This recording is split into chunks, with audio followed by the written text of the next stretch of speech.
Os queridos podem se assentar. Bom dia, irmãos.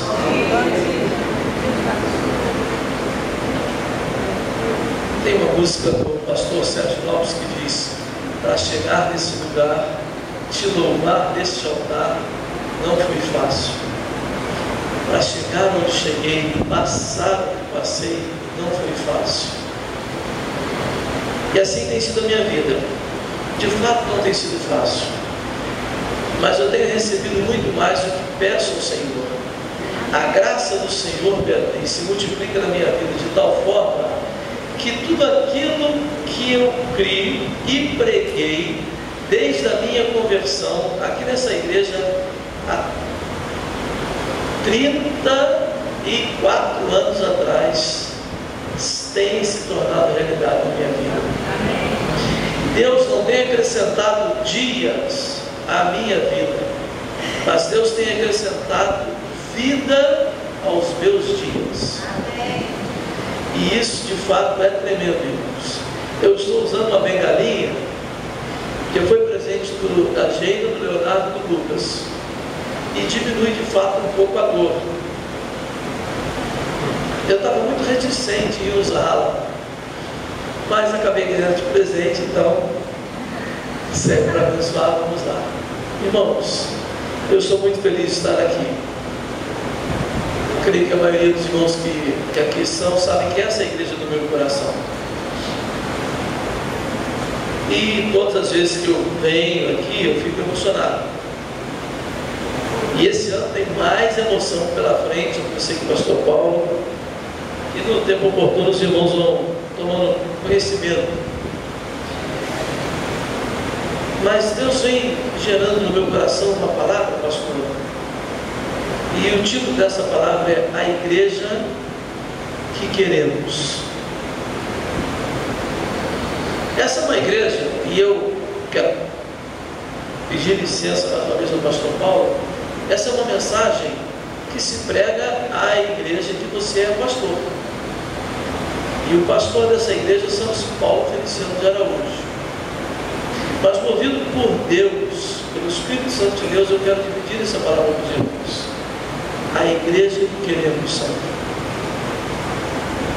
E eu quero que os irmãos abram as suas Bíblias no livro de Mateus, capítulo 16. Mateus,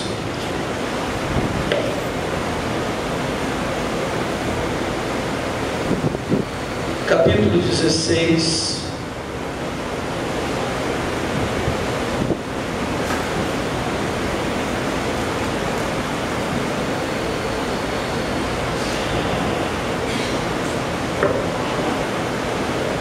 Gente, vamos ver aqui, Paulo. Mateus capítulo 16, versículos de 13 a 20.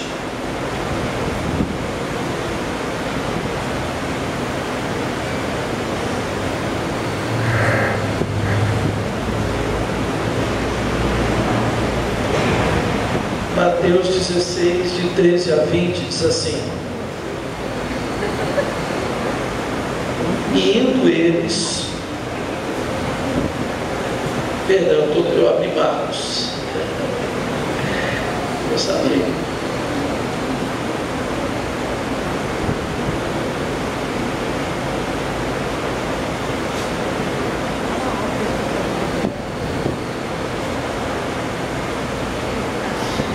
Mateus 16, eu abri Marcos, perdão, 16, de 13 a 20, diz assim: Indo Jesus para as bandas de Cesareia de Filipe, perguntou a seus discípulos: Quem diz o povo ser o Filho do Homem?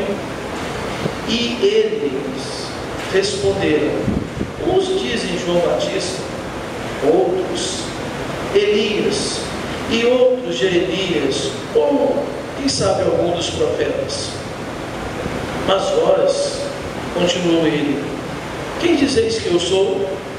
Respondendo Simão Pedro, disse: Tu és o Cristo, o Filho de Deus, do Deus vivo. Então Jesus lhe afirmou: Bem-aventurado és, Simão Bar-Jonas, porque não foi carne e sangue quem tu revelou, mas meu Pai que está nos céus. Também te digo que tu és Pedro, e sobre esta pedra edificarei a minha igreja, e as portas do inferno não prevalecerão contra ela. Dar-te-ei as chaves do reino dos céus. O que ligares na terra terá sido ligado nos céus, e o que desligares na terra terá sido desligado nos céus. Então advertiu os discípulos de que a ninguém dissessem ser ele o Cristo. Tem mais um texto que nós vamos ler dentro em breve, mas nós esquecemos que Cristo é um adjetivo, algumas vezes. O substantivo próprio do Filho de Deus era Jesus, que significa em quem há salvação, por quem há salvação, e em hebraico Josué, mas em grego Jesus. Esse Cristo aqui era o Messias esperado no Velho Testamento, que em hebraico Messias, em grego Cristo, em português ungido. E ele diz: quem dizem vocês que eu sou? E Pedro diz: tu és o Cristo. Olha, irmãos, vou deixar aqui. Tu és o ungido de Deus, tu és o Messias prometido. Não é simplesmente uma expressão qualquer. Paulo, obrigado. Isso é uma bênção.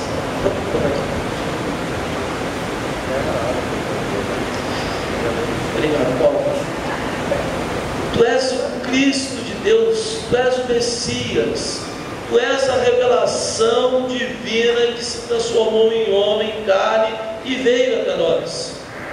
Há nuances, há detalhes na Bíblia que a gente lê a Bíblia 1, 2, 3, 4, 5, 20, 30 vezes. Tem um irmão lá na igreja que já leu 183 vezes a Bíblia, com Mariano.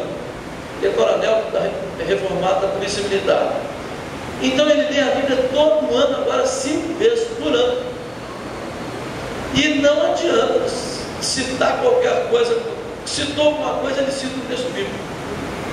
Se citou outra coisa, ele é muito meu amigo, e cita o texto bíblico. Ele vai para casa e a gente fica só falando da palavra, das coisas da palavra. Então há nuances, esses detalhes que chamam muito a atenção. Esse, por exemplo, tu és o Cristo. Há alguns que erroneamente pensam que aqui está o fundamento da igreja que nós vemos dominante no Brasil. Não é. Meu pai adotivo, que eu chamo de pai adotivo e a mesmo bom dia, é professor de português. E uma análise gramatical apurada, né, pastor Paulo, vai determinar que Jesus está falando dele mesmo. Uma certa ocasião, lá em Santa Catarina, uma pessoa pegou esse texto para mim e dizer: não, olha aqui, ó, Pedro foi o primeiro pai da igreja. Jesus estabeleceu a igreja sobre Pedro. Aí eu sentei e marquei, era um engenheiro. Sentei e marquei com ele. Fui para a casa dele, abrimos a Bíblia e começamos a ler e lendo, mas eis que eu puxei um livro de análise gramatical. E analisei, provei a ele, o Aldir já tinha que provar, que ali estava se falando, Jesus estava falando dele mesmo. Não há uma ligação. E o tempo aqui não vai permitir, não vou entrar nesse detalhe. Mas o pastor Paulo sabe disso, e depois compartilha com os irmãos se já não fez. Mas então Jesus estabeleceu a sua própria igreja e disse que as portas do inferno não poderiam prevalecer contra ele. Amados, e o que é igreja? Igreja, a palavra igreja vem da língua grega, que significa eclésia ou eclesia. E ela tem um significado muito interessante, significa ajuntamento, assembleia, congregação, reunião, chamados para fora. Por que, Sandra? Porque o povo se reunia na sinagoga. Então Jesus chamou o povo a se reunir fora da sinagoga, chamados para fora. E o conceito do que a igreja e como a igreja deveria se comportar, ela foi estabelecido pelo próprio Jesus. E depois que Jesus partiu, ele continuou sendo estabelecido pelos apóstolos. E hoje esse conceito está na Bíblia. Mas não nos esqueçamos que Romanos capítulo 12, versículos 1 e 2 diz: mas transformai-vos pela renovação do vosso entendimento. Quando eu me converti aqui nessa igreja, mas a lembrança que eu tenho de ir à igreja as primeiras vezes, claro, fui antes, né? Da primeira igreja batista em Campo Grande, aqui no Rio de Janeiro. Era o pastor José Lide Pinheiro. Os diáconos todos de terno preto, camisa branca e uma gravata preta fina. Alguém lembra disso? Era assim. Olha lá, agora lembra. Aí tinha os anúncios, etc. E cantos e tal. Aí tocavam o hino, né? E então tocava o hino, a igreja toda ficava de pé. Aí o pastor entrava de sapato preto, terno preto, camisa branca e gravata preta, sempre. O pastor entrava, somava o púlpito. Podemos assentar, irmãos. E ele pregava. Ele entrava exclusivamente para pregar. Mas Deus nos deu sabedoria. E para me sentir mais confortável, eu fui obrigado a vir de calça jeans. E sabia que o pastor Paulo não ia me rechaçar e nem brigar comigo. Eu não estou nem de terno, nem de gravata, nem de gravata preta. E além de tudo, eu gosto de usar calça social. Mas eu estou inchando e essa calça fica mais confortável. A mensagem está sendo transmitida. Igreja, o conceito que eu acho melhor de igreja, irmãos, é que igreja é um grupo de pessoas salvas e batizadas que se reúnem em um determinado local. Se nós que aqui estamos, sob a direção do pastor Paulo, quisermos nos reunir debaixo de uma mangueira, ali estará reunida a igreja do Senhor Jesus Cristo. Quando a igreja se divide em células, ali está reunida a igreja do Senhor Jesus Cristo em múltiplas formas e faces. Um grupo está numa célula tal, outro grupo está numa célula tal, mas ali está o Senhor Jesus. E ali o Espírito Santo há de se manifestar, trazendo conforto, trazendo consolo, trazendo cura. E a igreja então se reúne para um congraçamento, para compartilhar as bênçãos, para adorar ao Senhor, para dar, sobretudo, a honra devida ao Senhor. Igreja então é um grupo de pessoas salvas e batizadas que se reúnem em um determinado local com a finalidade de adorar, proclamar o nome do Deus vivo, preservar a comunhão e a unidade, de João capítulo 17, versículos 21 a 23. Então vamos abrir agora. Isso é igreja. Agora, irmãos, lamentavelmente nos nossos dias, e eu quero dizer como testemunho ocular, isso não acontece aqui na Igreja Batista de São Francisco Xavier. Nos nossos dias muitas pessoas querem fundar a igreja. Está vendo? É moda. Quando eu me converti, eu era apelidado de Bíblia. Eu estudei na escola municipal Zé Veríssimo, aqui pertinho, e fundei um grupo cristão na igreja. Então me apelidaram de Bíblia, porque eu ia com a Bíblia para a escola. Hoje eu falei com o Leonardo, você vá para a escola com a Bíblia. Ele falou: pai, mas eu já vou com a Bíblia. Mas cadê a sua Bíblia? Não, minha Bíblia está no celular. Sou o celular, a Bíblia está no celular. E está mesmo, não só a Bíblia, como os hinos do Doutor Cristão, Água Cristão, os hinos de WhatsApp, etc, etc. O que quiser, põe lá. Aí tem algum livro, ele abre, fica lendo a Bíblia no celular. Tecnologia. Mas eu me apelidaram de Bíblia, porque eu ia com a Bíblia para a escola e tal. essas situações. E era diferente, irmãos. Havia um preço a pagar. Hoje, o mundo evangélico movimenta no comércio uma coisa extraordinária. Não dá para pensar o Brasil hoje sem a conta que os evangélicos fazem. É muito grande. Ser crente, Adriano, agora se transformou até um status. Eu sou crente. Lá no Espírito Santo, a Grande Vitória tem 67% de evangélico. Isso são fontes oficiais. A Grande Vitória, Vitória Vila Velha, onde eu moro, Serra Cariacica, Viana e Guarapari. Para os irmãos terem uma ideia como é uma realidade que eu estou falando, esses municípios, são 6, né? Esses 6 municípios ou elegeram prefeito evangélico ou vice-prefeito evangélico.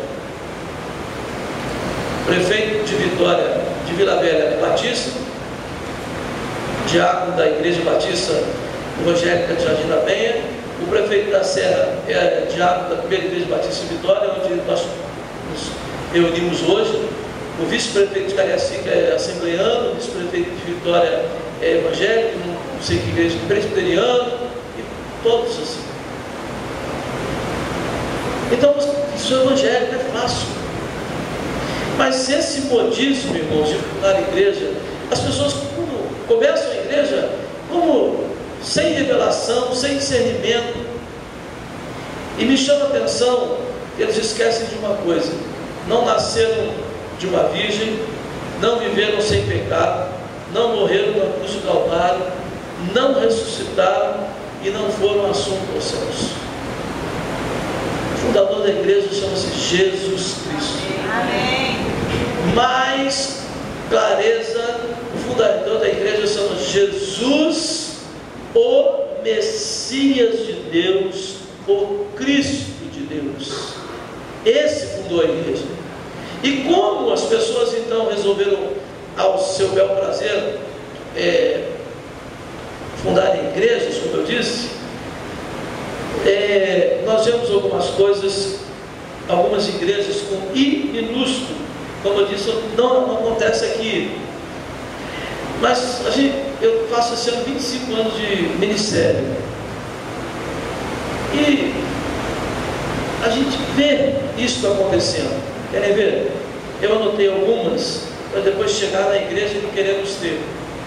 Pensa, no domingo do ano, dia de ceia, e Deus nos permite trazer essa palavra. A igreja pensão. Você vai identificar a igreja pensão já. É a igreja do individualismo, do silêncio, da indiferença. Não há intimidade nos relacionamentos. Já viu isso? É a igreja pensão. Já viu, Beatriz? O cidadão compartilha com o outro assim: olha, irmão, eu estou numa luta danada. Eu vim andando lá do Engenho Novo a pé aqui para cultuar o Senhor. É mesmo, irmão? Olha que bom, você está precisando emagrecer, hein? Graças a Deus. É assim. Não há intimidade, não há vida, não há compartilhamento. Irmãos, eu fiquei santamente, desculpa, pastor Paulo, não estou puxando faria para o pirão, não. Eu sei que é minha família, mas eu fiquei santamente impactado com o tempo que eu tive na casa da Liga, lá na virada do ano. Porque nos reunimos para passar o tempo junto, e lá estavam o Sandro, o Luizinho, tinha mais o Zé, Kelly, Marcela, Rafaela, eu tinha outro rapaz, Mateus, Jana, Adriana, enfim, Daninho, Cris. Mas uma coisa, eu fiquei bobo e perdi o melhor, porque eu comecei a ficar ruim, né? E eles cantando, eu falei: agora eu tenho que ir embora, vamos embora. Peguei o Léo, que estava tocando lá com o Mateus, vamos embora. Depois a Lília Pois é, mas você foi embora, nós fomos fazer cantando pela rua e fomos lá na casa do pastor Paulo fazer serenata com músicas evangélicas. Não foi, pastor? Gente, comprometimento, estar junto, não há individualismo. Olha a igreja que Lucas registra no livro de Atos, tinham tudo em comum. Hoje em dia, irmãos, a igreja, essa igreja pensão, ela é marcada pela superficialidade e ela permite situações infelizes e inoportunas. Essa igreja se esqueceu de Tiago 1, 22 e 23. Pois, irmãos, olha,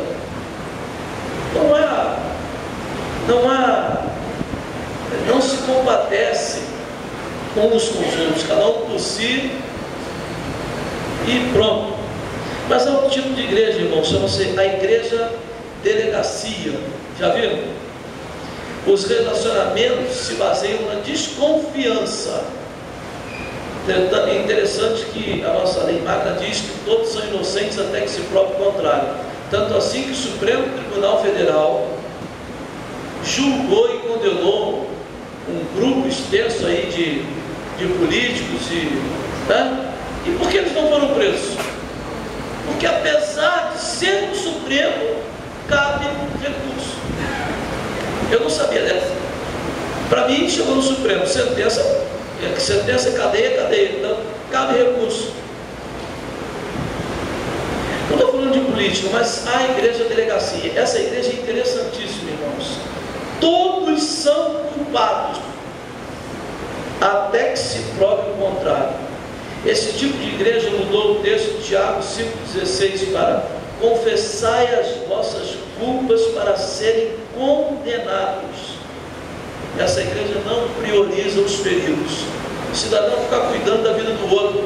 E a irmã ia, aquela saia da irmã ia, o outro veio de bermuda, pastor de calçadinhos, sapato, e não sei não, aquele aí, já estou vendo. Fica aquele rumor olhando a vida do outro, em vez de ver a ferida do irmão, de cuidar, e fala.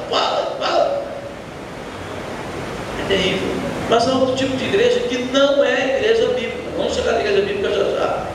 É a igreja museu. Eu prometi o Lucas, o meu Sansão, está lá no cultinho, que é o que virar, ele é batizado. O problema não é o microfone, é a pecinha atrás do microfone. Um dia eu levei o carro no mecânico, deixa eu fazer esse comentário. Levei o carro no mecânico e falei com o mecânico: esse carro está com problema. O mecânico olhou. No final ele disse: pastor, o problema do carro é a pecinha atrás do volante. Eu falei: que pecinha, o senhor? Aí, eu viro o violão para cá, o microfone para lá. Mas enfim, irmãos, tem igreja museu. Eu prometi o Lucas que o levaria nesse tempo do Museu Nacional. Foi sofrido para mim. O Léo teve que ir me empurrando, coitado, segurando as minhas costas, o Léo me puxando, naquela rampa daqui da Boa Vista, o Léo me puxando, o Léo me empurrando.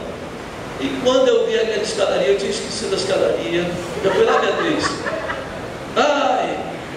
Então eu vi a escadaria, a moça falou assim: olha, hoje não pode subir na escadaria porque está chovendo e ela pode cair, porque ele é de mármore, porque louvado seja Deus.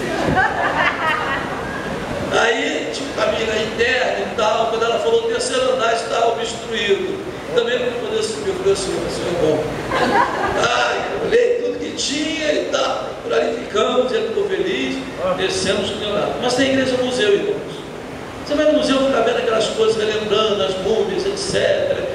Aqueles artefatos indígenas e outras coisas interessantes, e o Lucas queria muito ir. A igreja museu só lembra do passado, onde seus membros se tornam guias turísticos de um museu espiritual. Não há problema de falar, irmãos, do passado, não tem problema nenhum, e extrair dele experiências para o presente e o futuro. Entretanto, precisamos lembrar de Romanos capítulo 12, versículos 1 e 2. Quando na minha juventude eu ia pensar que um grupo da igreja ia sair na virada do ano, no raiar do ano 2013, cantando hinos. Eu compartilhei isso, Adriano. com Lelé, Eliezer, nosso irmão, e ele ficou santamente impactado. Ele ficou apaixonado. Meu Deus, e quem bolou isso? Ninguém. É uma estratégia da igreja? Não, ninguém bolou, saiu. É isso mesmo, tem que fazer isso. Depois eu compartilhei com outra pessoa, não lembro, que uma coisa maravilhosa e tal. Vocês estão vendo? Transformai-vos pela renovação do vosso entendimento. Há pecado? Não. Vai ferir alguém? Não. Então, vamos caminhar nesse sentido, irmãos, para que experimentemos qual seja a boa, agradável e perfeita vontade de Deus. O pastor Paulo falou com tanta propriedade do pai Aldir. Serviu a Deus nessa igreja com fidelidade. É verdade. Poxa, agora relembrar tristezas, passado, outro que não foi. A igreja continua caminhando, irmãos. A igreja continua vivendo. E nesse ponto, o dia mais importante da nossa vida chama-se hoje. E o momento do dia mais importante da nossa vida, sabe qual é o momento, santo? É agora. Isso é a igreja então que se renova. Meu pai dizia que Deus não renova a igreja, Deus renova pessoas. E assim nós somos renovados. É verdade. Irmãos, precisamos encarar o futuro então com coragem, fé e determinação. Toda igreja que me chama a atenção é a igreja clube. As pessoas se reúnem para trocar ideias, falar dos filhos, falar mal dos outros, comentar realizações. Meu filho fez isso, fez aquilo. Só se reúne como se fosse de fato um clube social. Perde-se o foco da adoração e do louvor, do estar junto, da intimidade com o Senhor, de ver as necessidades do irmão, do caminhar junto. Aquela igreja se reúne só para estar junto. O clube, e o clube tem uma característica terrível, Eduardo, sabe qual é? Eu paguei a mensalidade, eu não quero saber. Não quero saber o que vai acontecer. Eu não paguei a mensalidade. Na igreja clube é assim, o cidadão consagra o dízimo. Eu já consagrei o dízimo, caiu o negócio da ceia, tem alguém para resolver. Ah, o violão deu problema, eu não quero saber, eu consagrei o dízimo, é a Elisângela que é a culpada. Na igreja clube é assim. Ninguém põe a mão, ninguém faz nada. Eu paguei a minha mensalidade, estou tranquilo. Irmãos, eu costumo dizer brincando para o Léo o seguinte: Léo, meu filho, você usou o banheiro? Você fez isso assim, qual que é? Ah, esqueci. Eu digo a ele assim: eu quero lembrar você que nós estamos todos no mesmo barco. E se o barco furar, por mais que você seja um exímio nadador, vais morrer afogado. Estamos todos juntos, irmãos. A igreja pertence ao Senhor Jesus. Então a igreja clube, que não é o caso de São Francisco, é assim. Mas tem outra igreja interessante, eu já vou caminhando para o final, é a igreja salão de festas. A igreja salão de festas, irmãos, é o seguinte: vamos nos alegrar com os que se alegram e vamos correr dos que choram. Já viu essa? Vamos nos alegrar, está todo mundo feliz, irmão, que bênção e tal. O cidadão ficou doente, você passa de lá, não dá ele para lá, porque parece que aquele negócio vai pegar você. Então, se ele está sem dinheiro, a dívida dele vai pegar em você, ou a luta financeira dele vai pegar em você. Vamos nos alegrar com os que se alegram e correr dos que choram. Essa igreja, irmãos, é uma igreja de entretenimento. E lamentavelmente, eu não vou ter o tempo da Inquisição, naturalmente, e nem estou dando nome a ninguém, mas basta que você ligue a televisão que você vai ver a igreja de entretenimento, a igreja de salão de festas.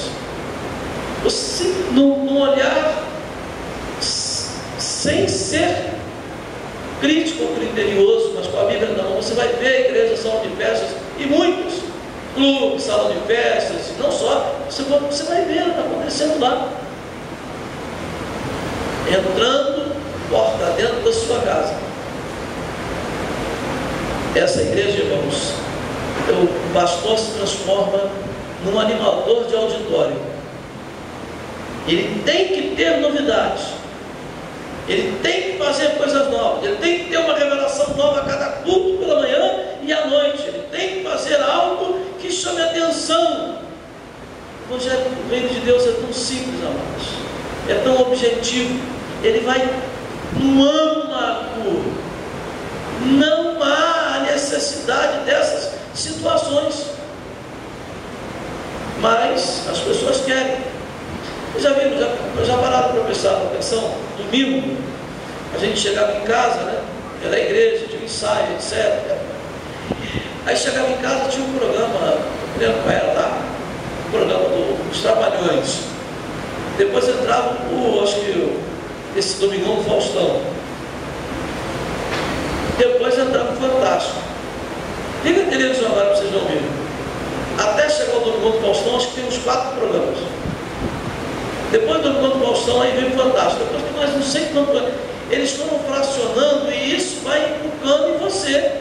Que você quer novidade, tem que ter novidade, tem que ter uma coisa nova, tem que ter um baterista novo. Que fora do ar é o baterista da igreja há tanto tempo. Por que o Daniel? Não, tem que ter um cara novo ali, o pastor tem que. Ah, não, aquela roupa do pastor. Tem que ter uma escola sacerdotal.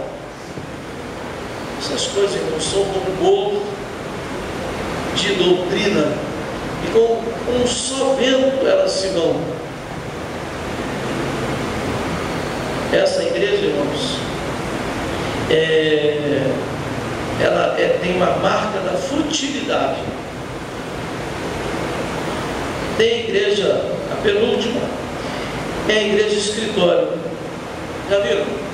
A igreja escritório foi conceituada por Jesus quando ele esteve na casa de Lázaro, de Marta e de Maria. Quem se lembra dessa passagem? Levanta a mão. Todo mundo, né? Jesus vai lá e tal. Aí Marta e Maria estão lá, Lázaro também. Marta, irmãos, ficou só trabalhando. Há necessidade de alguém trabalhar, tá certo? Mas eu costumo dizer, síndrome de Marta. Marta ficou só no trabalho, né? E Maria na melhor parte. Depois Marta foi acusar a outra. Aí, Senhor, é justo que eu fique aqui e tal, trabalhando sozinho. Jesus, olha, ela pegou a melhor parte para ela, não é isso? Ângela, né? É bem. Mas ela deu o nosso aparelho de jantar. O casamento há 25 anos atrás. E o temos lá em perfeito estado. E usando.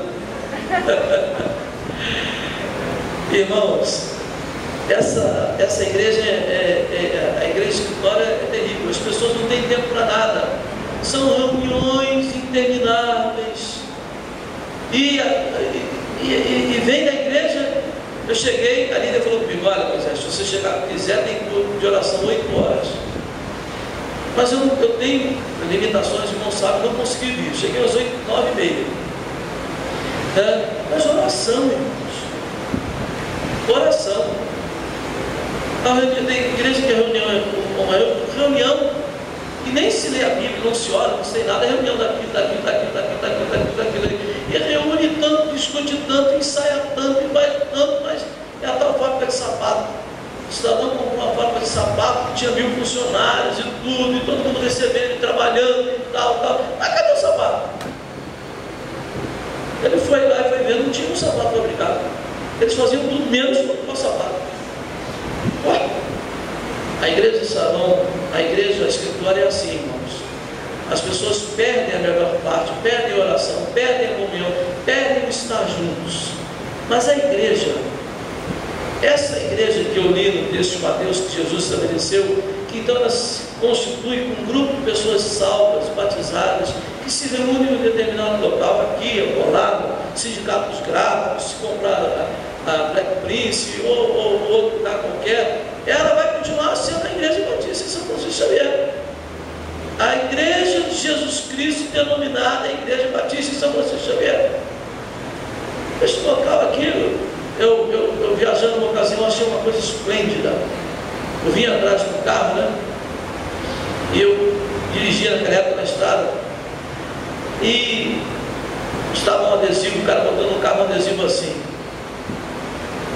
Se Jesus voltar, esse carro é seu, de presente. Já pensou? Eu achei fantástico. O cara, uma criatividade, né? Eu vou mandar fazer uma placa para botar lá na casa. Se Jesus voltar, essa casa é sua. Né? Se Jesus voltar, eu vou subir, irmãos. Por que eu vou querer um carro do cidadão? Não é verdade? A igreja que Jesus fundou, ela, aos meus olhos, ela está caracterizada um pouco dela no livro de Samuel. Dê uma olhadinha lá. Eu poupei os textos bíblicos, dado o horário. Samuel, 1 Samuel, perdão. Capítulo 22. 1 Samuel, capítulo 22, versículos 1 e 2 somente. Depois, se irmãos quiserem, eu posso usar a mensagem em família, ela reproduz. Eu tenho também eu esqueci de trazer a sala multimídia, tem texto, ilustração, foto, etc. 1 Samuel 22, versículos 1 e 2 diz assim: Davi retirou-se dali e se refugiou na caverna de Adulão. Quando ouviram isso, seus irmãos, olha só, os da própria casa, essa história aqui não é profeta, só a própria casa, não. Foi o que Jesus falou, é verdade, eu sei, mas olha, os irmãos de Davi, os seus irmãos, e toda a casa de seu pai, desceram ali para ter com ele, e juntaram-se a ele todos os homens que se achavam em aperto, e todo homem endividado, e todos os amargurados de espírito. Leia-se. Em psicanálise a gente diz deprimido. Olha quem se juntou. Ei, pastor Paulo, que igreja boa, hein? Olha só, vou repetir. Quem se juntou a Davi? Os da própria casa, que iam dizer que ele era o filho caçula, irmão caçula, e etc. Não é isso, Cristo? Eu sou caçula, reúne a família, eu sou o primeiro a apanhar, o último a falar. Você já viu isso lá na casa da sua sogra? Ali ele se arbora dizendo que ela é a matriarca e é mesmo que ela é a irmã mais velha. Mas eu sou caçula. Então Davi reuniu-se com ele os irmãos, sendo ele o caçula, e todos os da casa do seu pai. Mas ele era o primeiro a apanhar, o último a falar. Agora vamos continuar. Olha quem mais se reuniu com ele: os que tinham aperto no coração por alguma dificuldade, algum problema. E quem passa aperto no coração sabe o que eu estou falando, e todos nós aqui já passamos. Todo homem endividado, viu? Comprando um cartão de crédito, tem um cartão de crédito, tem um dia bom para pagar, não tem? Eu falei isso aqui, né? No dia para pagar é um dia bom desse tamanho, um diabo gigante. Porque ele não tem o dinheiro para pagar, ele comprou o que não precisava e agora ele só pode pagar a parte mínima. Eu nem tenho cartão de crédito, só pode pagar a parte mínima, e aí o cartão de crédito que tinha um dia bom se transformou num diabo grande, e ele agora vai ficar endividado. Aquele negócio é terrível. E todos os amargurados de espírito, os deprimidos, os angustiados, os que tinham doenças da alma. É fácil, irmão. Você está com dor de cabeça, você vai lá e compra um Dorflex, outro remédio qualquer, vai no médico se quiser, é bom que vá. Ele passa um remedinho no santinho. Agora você encarar uma depressão ou uma tristeza profunda. Eu em 2 anos perdi meu sogro, meu melhor amigo, meu pai, o nosso primeiro filho em gestação, e 45 dias, 45 dias depois, Deus convocou minha mãe. Deus convocou meu sogro, meu pai, meu filho e minha mãe. Se você não estiver em cima da pedra, meu irmão, se você cai e não se levanta,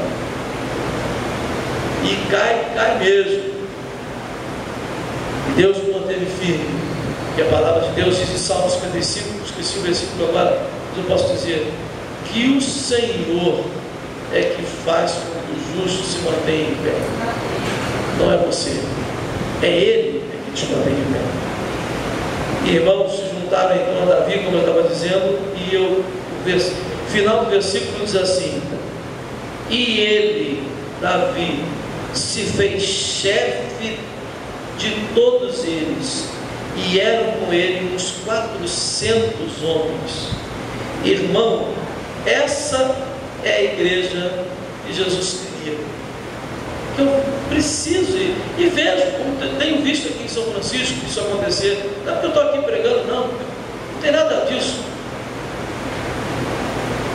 Apesar da enfermidade, eu tenho a convicção que sou um profeta, e tenho a convicção que preciso falar aquilo que Deus manda eu falar.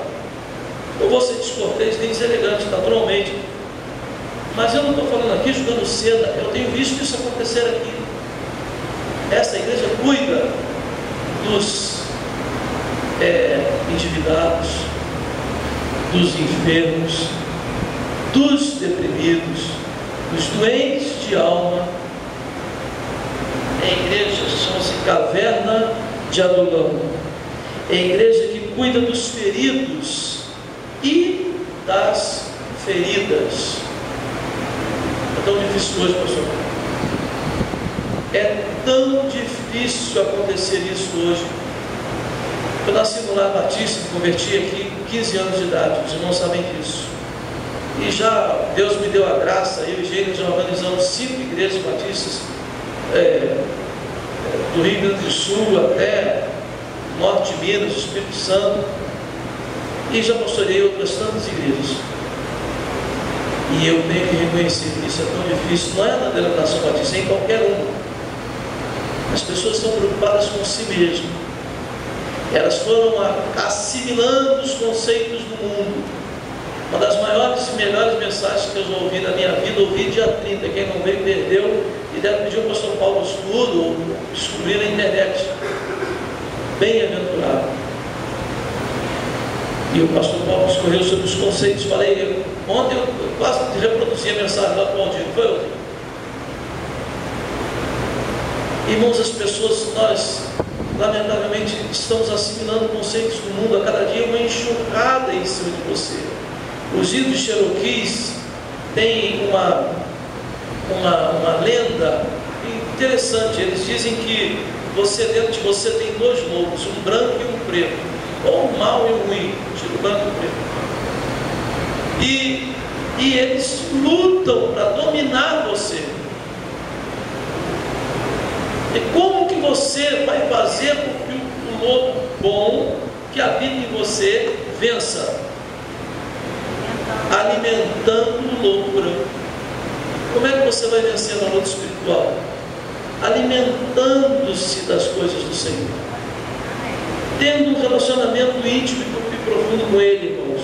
Esses irmãos da igreja da Caverna de Adulão, eles cuidavam dos feridos e das feridas, dos enfermos. Eles tratavam de restauração. Quem ama e investe em vidas, quem ama e investe em transformação. Qual era a profissão de Jesus? Qual era, Zé Carlos? A profissão de Jesus?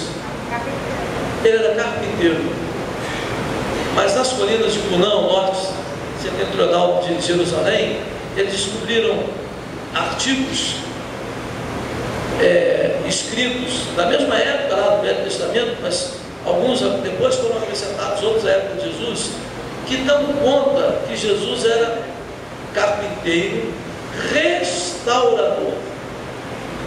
Não só fazia berços e coisas. Tem na internet, só você perguntar lá a profissão de Jesus, você vai encontrar o que eu estou dizendo. Carpinteiro restaurador. Jesus sabe como restaurar vidas. Jesus sabe como fazer novo aquilo que você já deu por perdido. Jesus sabe como transformar e renovar os sonhos que você já havia julgado perdido. Quantas vezes eu já julguei sonhos perdidos? 9 anos de gravidez, de casamento, perdão. 9 anos de casamento. Aí vem a gravidez e apraz ao Senhor que nosso filho não fique conosco. Irmãos, foi difícil. Sozinho, longe de todo mundo, eu e Jaina, e aprove ao Senhor levar a nossa herança estava com ele. Em menos de um ano e meio, já tinha Deus convocado meu sogro e meu pai. E agora vai a nossa herança. E dói. E os sonhos vão se perdendo. Mas Jesus faz com que eles brotem de novo. E eles cresçam, eles tenham seiva. Eles se reproduzam. E eles se concretizem no tempo de Jesus. Homens em aperto, irmãos. Homens endividados. Homens amargurados de espírito. Eu quero concluir dizendo que Jesus cuida dos seus, dos que têm aperto no coração, dos angustiados, dos endividados, dos amargurados de espírito. Ele prega que Deus é essa igreja. Com Jesus ela prega que Deus é plenamente capaz, abundantemente capaz, generosamente capaz, capaz com recursos ilimitados e infinitamente capaz de cumprir o que prometeu. Romanos capítulo 4, versículo 21. Eu quero encerrar com uma ilustração. Agora você vai ter que mexer para cá um pouquinho. Havia uma igreja que estava orando. Isso é uma ilustração, é uma história com H. História. Havia uma igreja que estava orando para alcançar os jovens universitários da universidade próxima à igreja. Orava, mas eles não tinham uma revelação total daquilo que Deus queria para que eles fizessem. E então, um belo dia, entra um Bill na igreja. O Bill era recém-convertido e tinha passado na universidade, mas ele tinha as características de um universitário, da sua local e da sua recém-conversão. Cabelo grande, sem pentear, calça jeans rasgada, camiseta e descalço. E ele entrou na igreja e o pastor estava pregando, e ele sai lá no fundo e vem entrando pela igreja. Quando chegou perto do púlpito, descobriu que não tinha local para ele se assentar ali. Como de praxe ele fazia na universidade, sentou-se no chão. Aí escuta-se um diácono de 80 anos aproximadamente se levantar, terno e gravata, colete, bengala. A igreja parou, o pastor parou, lá veio o diácono andando lá no fundo do templo com a bengalinha. E todos pensaram: não podemos censurar o diácono, tem que fazer o que tem que ser feito. Esse rapaz não pode ficar aí nessas condições, etc. Os irmãos pensando lá. E o diácono chegou perto dele. Quando ele chegou perto do rapaz, ele jogou a bengala no chão, com dificuldade, sentou-se ao lado do rapaz e disse assim: não posso permitir que você participe do culto sozinho, sem ninguém do seu lado. Eu vou cultuar a Deus com você aqui. O pastor retomou a palavra. E o pastor disse assim: o que eu vou pregar hoje, os irmãos jamais se lembrarão. Mas o que os irmãos acabaram de testemunhar, os irmãos jamais se esquecerão. Essa é a igreja que queremos ter. Essa é a igreja caverna de Adulão, que não sai colocando rótulos, mas que cuida das feridas, dos amargurados, dos doentes de espírito, que os vê com os olhos do Senhor e com as possibilidades infinitas do Senhor. Feche seus olhos.